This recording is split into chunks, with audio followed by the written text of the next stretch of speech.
gotta be another way out. I've been stuck in a cage with my doubt. I've tried forever getting out on my own. Every time I do this my way, I get caught in the lies of the enemy. I lay my troubles down, I'm ready for you now. Bring me out, come and find me in the dark now.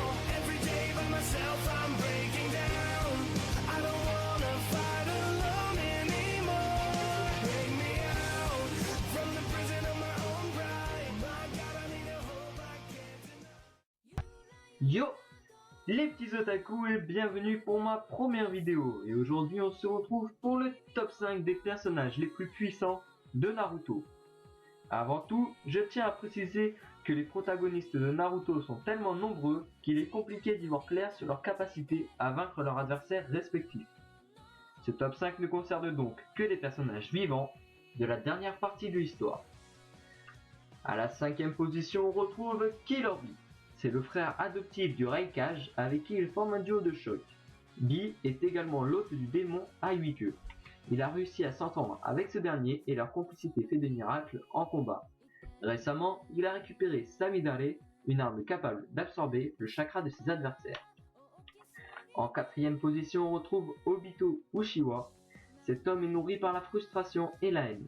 Bien que sa force physique ne soit pas des plus remarquables, sa pupille lui confère un pouvoir dimensionnel déroutant. Et il possède la statue Gedo dans laquelle est enfermé le chakra de la plupart des démons à queue. À la 3e place, on retrouve Sasuke Uchiwa.